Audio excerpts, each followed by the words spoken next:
여러분 안녕하십니까, 윤창중입니다. 청와대 비서실장이라는 임종석이가 문재인 김정은 간의 4월 말 남북 정상회담 준비위원장을 맡게 된 거, 이것은 대단히 심각한 의미가 있는 것에도 불구하고 대한민국 언론이 그냥 청와대 비서실장이니까 맡을 수 있는 거 아니냐, 마치 이런 것처럼, 그러니까 노무현 때의 노무현 김정일 간의 정상회담 준비위원장이 대통령 비서실장 문재인이가 맡았던 것처럼 그냥 청와대 비서실장이니까 맡을 수 있는 거 아니냐, 이렇게 하면서 언론이 모조리 그냥 넘어갔어요. 전혀 주목을 하지 않았고 자유한국당에서도 주목하지 않았고, 이것을 이거 대단히 심각한 문제가 아니냐라고 문제 제기를 한 무슨 교수나 언론인 단 한 명도 없었습니다. 그러나 이 청와대 비서실장이라는 임종석이가 이 남북 정상회담 준비위원장을 맡게 된 것은 대단히 심각한 문제점이 있다. 이것을 오늘 여러분들에게 제가 좀 말씀드릴까 합니다. 우선 말이죠, 이 권력 구조, 이 문재인 정권의 권력 구조와 그리고 남북 정상회담이 앞으로 어떤 방향으로 굴러갈 것인가를 예고해주는 신호탄인데도 불구하고, 신호탄, 그 시그널이 들은데도 불구하고 대한민국 언론은 왜 거기에 주목하지 않느냐 이거죠. 대한민국 전체가, 언론뿐만 아니라 전체가 그냥 넘어가고 있는 거예요. 이건 굉장히 중요한 문제다. 제가 지금부터 말씀을 드리겠습니다. 첫째로 말이죠, 임종석이가 1966년생입니다. 그러면 올해 나이로 53살이에요. 53살. 그런데 남북 정상회담 준비위원회가 총 6명인데 그 6명 중에서 임종석이가 어떻게 되냐면, 임종석 오른쪽에 있는 청와대 국가안보실장 정의용이가, 여러분 나이가 몇 살인지 아십니까? 1946년생이에요. 임종석이보다 20살이 많습니다. 20살이. 옛날 같으면 아버지와 아들뻘입니다. 그 오른쪽에 정의용이가 1946년생, 가운데 앉은 임종석이보다 20살이 많습니다. 그 옆에 서훈이, 준비위원회의 총괄 간사를 맡게 된 서훈 국정원장 나이가 1954년생입니다. 임종석이보다 8살이 많아요. 8살이. 서훈이가 8살이 많고 정의용이가 20살이 많고, 그 다음에 청와대 정책실장이라고 있죠. 장하성이라고. 고려대학교 교수했던 장하성이가 1953년생입니다. 그러니까 20살이 많은 정의용 국가안보실장, 8살이 많은 국정원장 서훈을 양옆에 앉히고 준비위원장을 한다는 것은 무엇을 의미하느냐? 이것은 대한민국 공직사회에서 전례가 전혀 없는 겁니다. 제가 경험하기로는. 이건 마치 북한 북한의 권력 서열, 북한에서 나이 따지지 않고 그 권력 서열에 따라 가지고 20살 많은 사람이 자기 아래 서열로 가는. 그러나 대한민국에서는 그런 20살씩, 8살씩 그 많은 사람이 있는데도 불구하고 국가안보실장, 국정원장, 그 다음에 또 누가 있냐면은 외교부 장관, 국방부 장관 송영무, 그 다음에 청와대 국민소통수석, 이런 사람들을 거느리는 이러한 권력체계로 짜여진 국가 조직이 없다는 거죠. 전혀 있을 수가 없어요, 그건.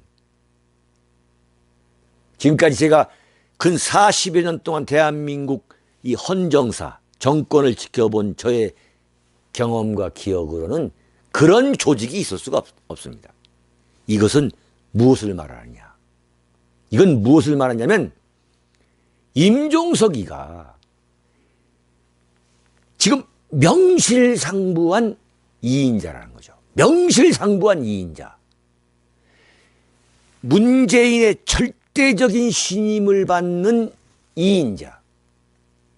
그러니까 문재인의 모든 국정 운영을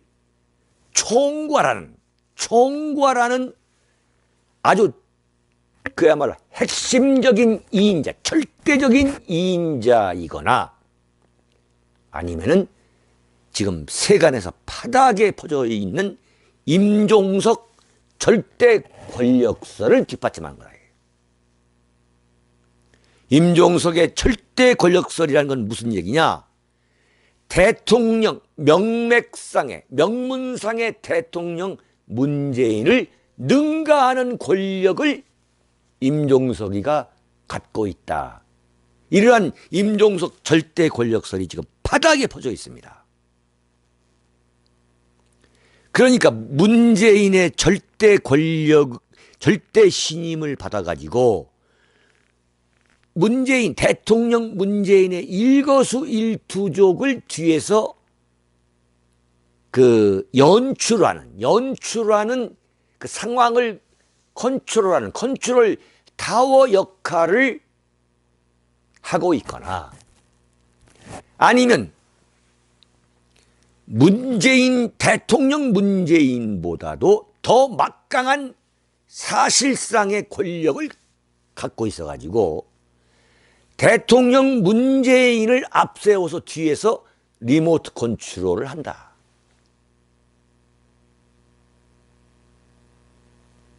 이것을 지금 명백하게 보여주고 있는 거라겠죠. 이게 굉장히 중요한 이야기입니다. 과연 문재인 정권의 최대 실세가 누구냐? 그러니까 대통령 문재인이가 임종석을 컨트롤할 수 있는 제2인자 관계로 갖고 있느냐?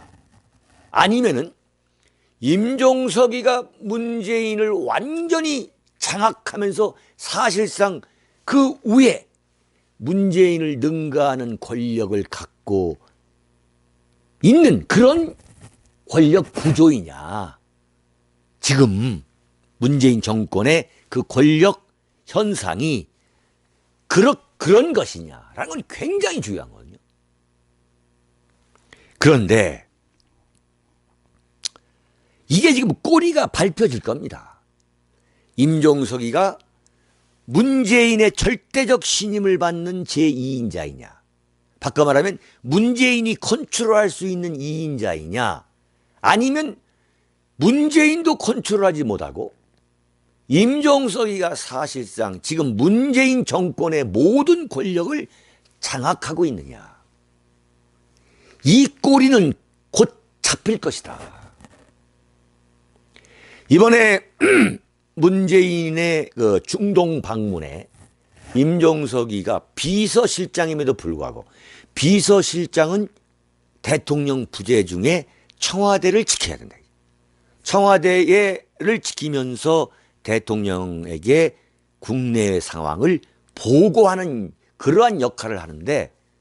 이번에 임종석이가 직접 따라간다는 거 아니에요? 이것은 지금 역대 비서실장 중에서 대통령의 해외 순방을 수행하는 경우는 제 기억으로는 거의 없습니다. 과연 이게 무엇을 의미하는 건지, 과연 무엇을 의미하는 건지, 제가 볼 때는 이게 두 가지다 이거죠. 절대적인 신임을 받아가지고 임종석이가 제2인자 역할을 하느냐. 그러니까 문재인이가 컨트롤할 수 있는 제2인자, 그게 임종석이냐. 아니면 임종석이가 문재인의 능력을 더 완전히 능가해서 사실상 대통령 권력, 문재인 정권의 모든 권력을 임종석이가 다 완전히 좌지우지하느냐. 이건 굉장한 차이가 있는 거 아니겠어요? 어쨌거나 그렇다면 임종석은 지금 문재인 정권에서 감히 누구도 20살이 많은 정의영이도 임종석을 컨트롤하지 못하는 이런 막강한, 국정원장도 지금 임종석을 컨트롤하지 못하는, 견제하지 못하는 이러한 막강한 위치에 임종석이가 어쨌든 있다 이거죠. 그렇다면 여기에서 우리 보수우파 세력은 어떤 의심을 해야 되느냐? 어떤 의심을 해야 되느냐? 이게 무슨 의미냐?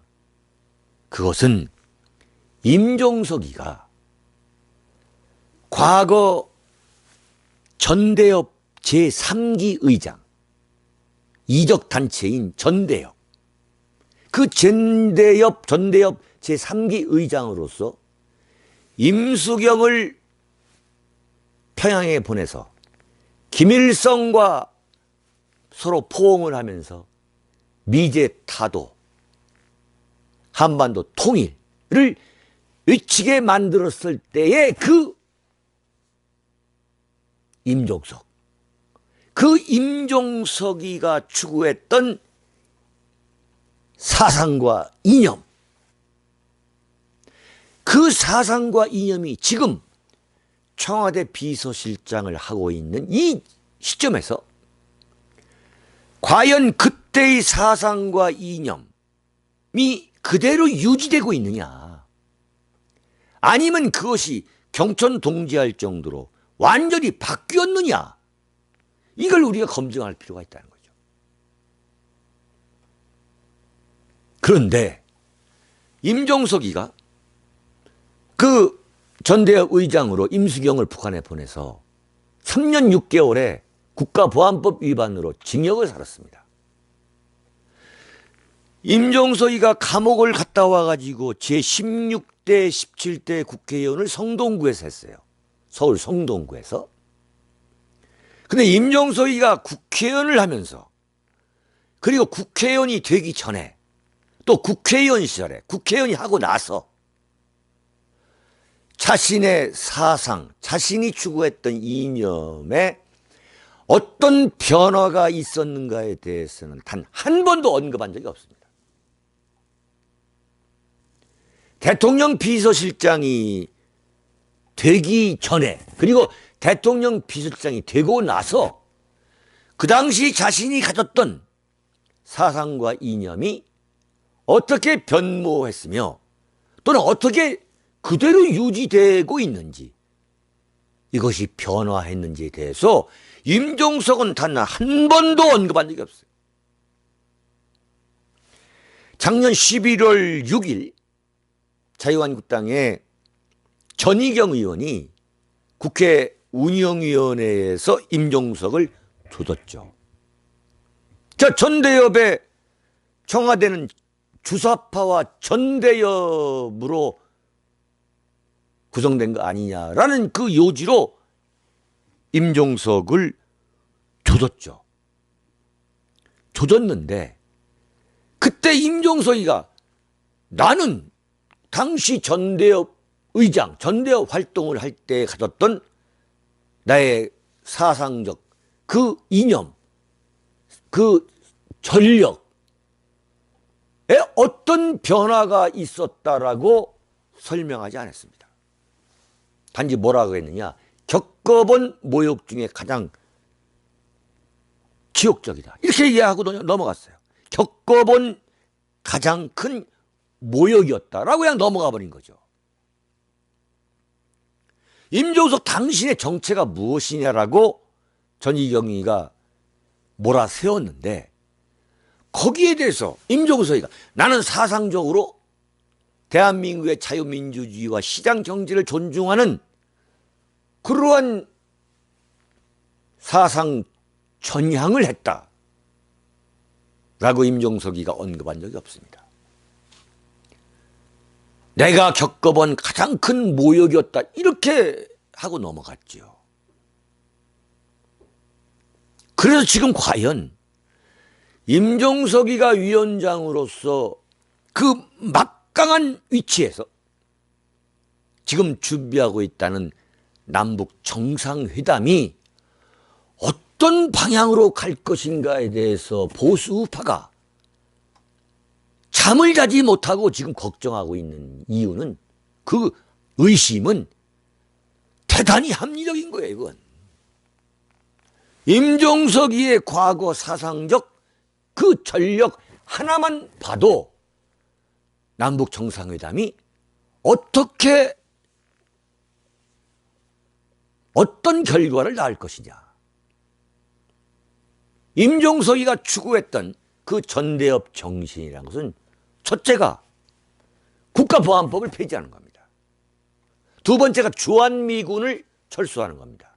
세 번째가 평화협정, 정전협정을 폐지하고 평화협정을 맺는 겁니다. 네 번째가 뭐냐? 연방제 통일을 하자는 겁니다. 바꿔 말하면 북한의 대남 통일 정책을 그대로 갖다가 베껴 쓰고 있는 그 단체가 바로 옛날 전대협이었던 거예요. 그렇다면은 지금 이건 캐캐묵은 무슨 색깔 논쟁을 하는 게 아닙니다. 이건 논리적으로 당연한 합리적인 의심인 거죠. 임종석이가 전대협 시절에 추구했던 그 전대협 정신이라는 것은 국가보안법을 폐지하고 주한미군을 철수시키고 평화협정을 맺고 그래서 남북한을 연방제, 북한의 통일 방안인 김일성의 통일 방안인 연방제로 통일하자라는 것이 전대협 정신이라는 것은 이미 다 나와 있어요. 모든 법원의 판결에서 나와 있는 겁니다.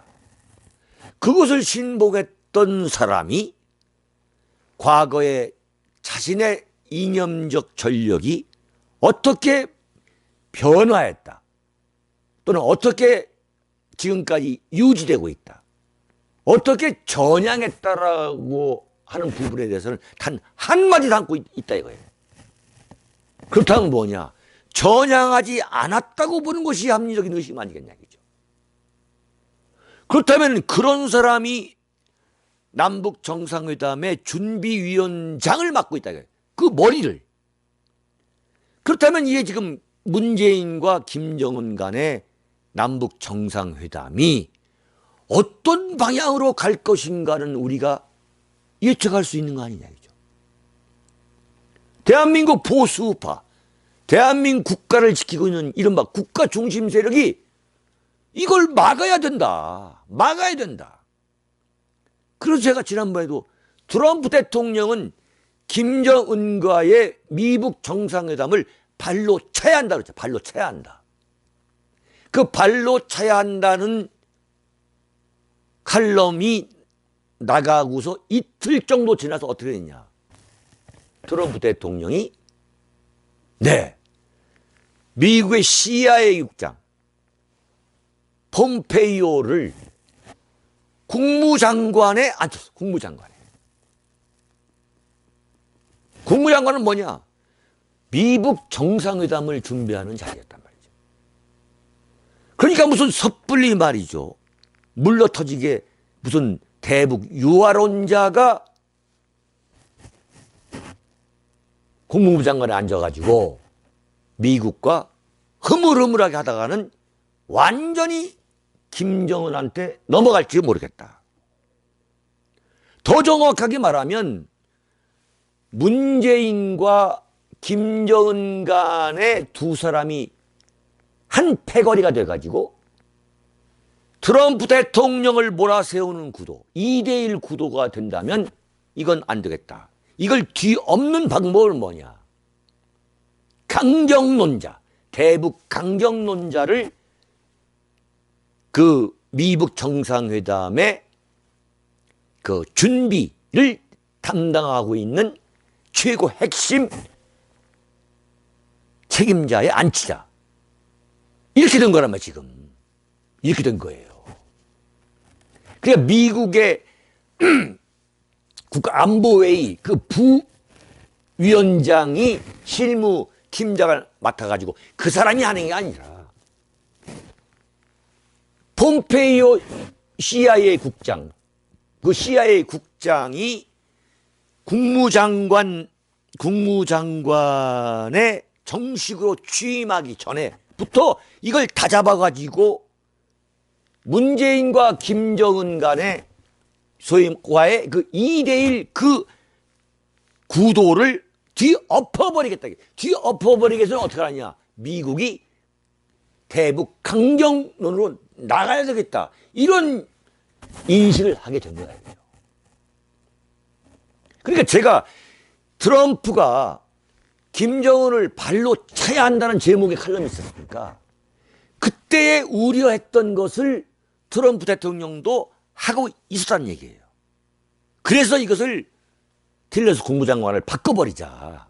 이런 결단을 내려가지고 어떻게 된 겁니까? 폼페이오 CIA 국장을 전격적으로 앉히게 된 거죠. 그렇다면은 상당히 지금 이게 어려운 문제가 봉착하고 있다 이거죠. 임종석이의 과거 사상적 그 전력을 남북 정상회담에 그대로 구현하게 된다면 과연 대한민국은 지금 어디로 가는 거냐? 그러니까 임종석이가 문재인을 앞세워가지고 남북 정상회담이라는 이름으로 대한민국의 명줄을 쥐어잡고 지금 북한으로 향하는 그 열차에 태운다, 대한민국을. 북핵 열차에 태운다 이거죠. 그 태우게 되면은 권력을 갖고 태우게 된단 말이죠.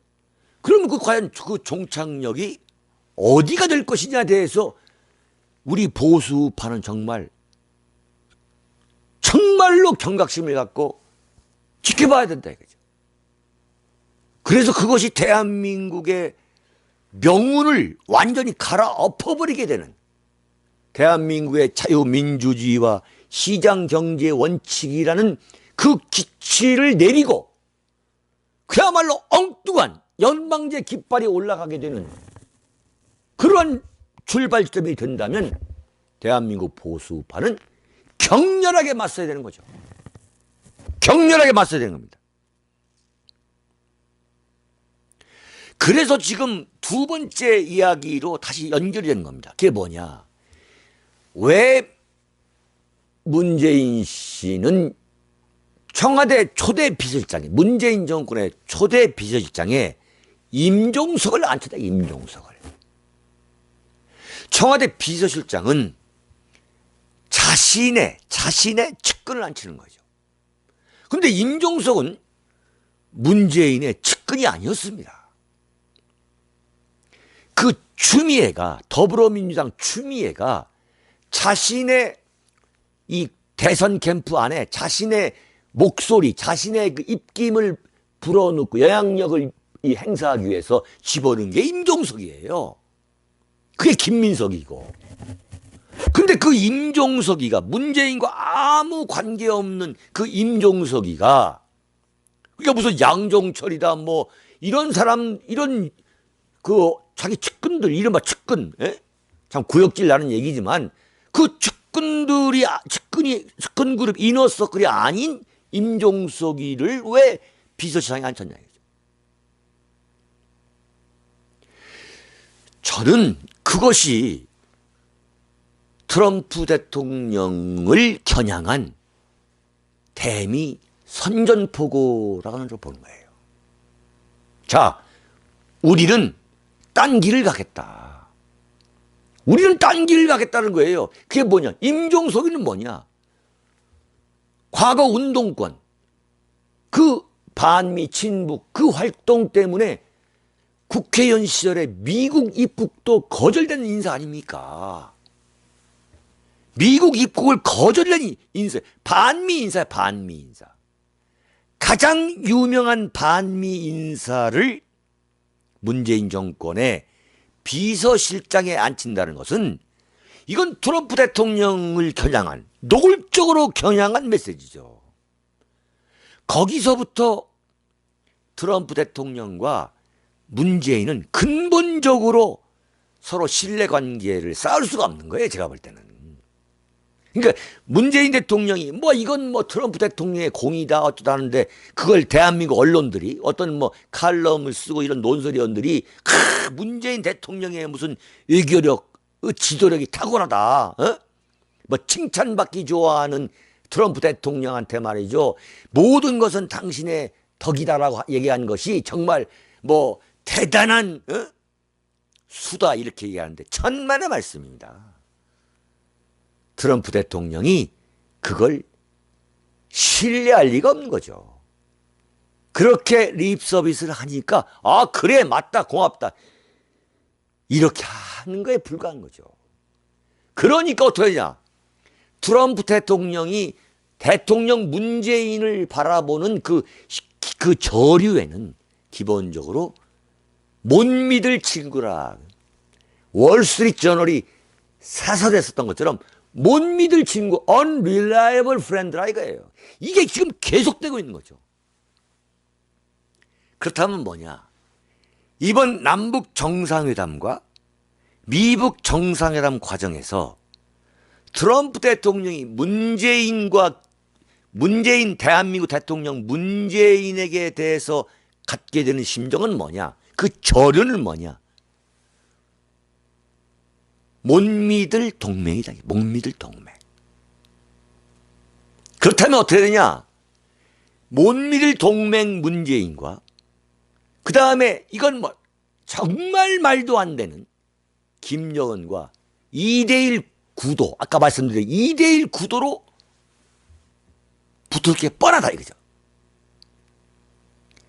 그렇다면 아까 말씀드린 것처럼 폼페이오 CIA 국장과 같은 대북 강경론자, 원칙론자, 그야말로 선제 북폭을 가야 된다는 그런 원칙론자를 준비위원장에 미북 정상회담의 준비위원장에 앉히고, 그런데 이 미국과 북한 간의 정상회담만 관리하는 게 아니라 북한과 이 대한민국, 소위 말하는 이 문재인과 김정은 간의 회담에도 미국이 당연히 개입하는 거죠. 이 개입을 완벽하게 더 강하게 하겠다, 이게 바로 트럼프의 구상이다 이거지, 제가 볼 때는. 그래서 어떻게 되느냐, 이런 구도를 깨기 위해서 미북 정상회담 또는 남북 이 정상회담을 앞두고 미국을 속여 먹으려는 그 기만극, 그 기만극에 대해서 트럼프가 과연 눈 감아주고 어영병 넘어갈 것이냐, 이건 절대 아니다, 제가 볼 때는. 그야말로 당근과 채찍, 특히 강경책이 나올 거다 이거죠. 강경책, 이 굉장히 중요한 얘기입니다.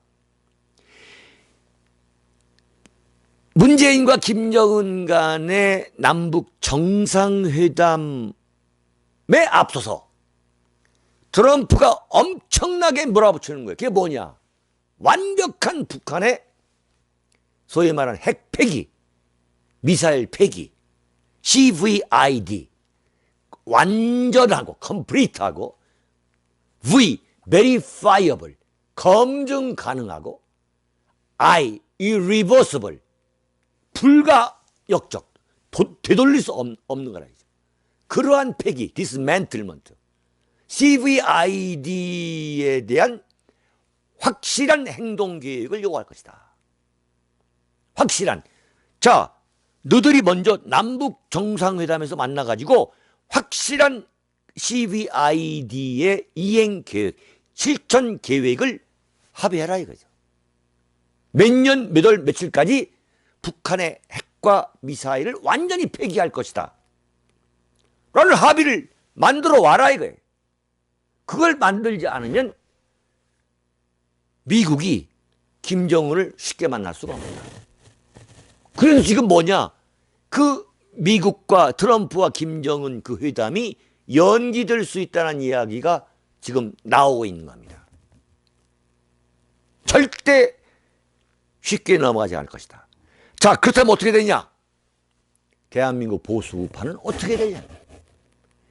철저한 경계심을 갖고 과연 임종석이가 이 리모트 컨트롤하고 이 문재인을 리모트 컨트롤 해가지고 문재인, 김정은 이 지금 가고 있는 이 북핵열차, 이 북핵열차가 대한민국의 자유민주주의와 시장경제, 이 대한민국의 자유민주주의 체제를 엎어버리려고 하는, 거기에 소위 말하는 이 완전히 이 종말을 고하게 하려고 하는 그러한 술책에 대해서 철저하게 싸워야 한다. 대한민국 보수파가 두 번 다시 속아서 안 한다. 두 번이 아니라 세 번째. 첫째 뭐냐? 왕창 속은 게 뭐냐? 김대중이가 김정일을 만나가지고 뭐라고 사기쳤습니까? 김대중이 사기친 거? 김정일은 절대 핵개발 안 할 것이다. 그리고 김정일이가 말하기를 남북한이 통일된 이후에도 주한미군이 그대로 한반도에 주둔해야 된다. 세 번째 뭐냐? 한반도에는 더 이상 전쟁이 일어나지 않는다. 완전히 거짓말. 그야말로 대국민 사기 그거 아닙니까?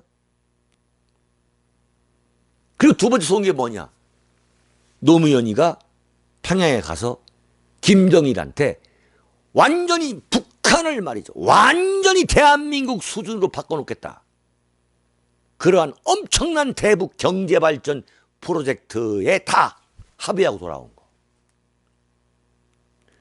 그때 대한민국 보수파도 말이죠, 완전히 넋이 빠져가지고 이게 뭐냐 지금, 완전히 남북 통일되는 거 아니냐 라고 함께 흥분했던 그러한 과거가 있습니다. 세 번째, 이번에 절대 문재인, 김정은과의 그 회담에 넋이 빠져서는 안 됩니다. 현혹돼서는 안 되는 거예요.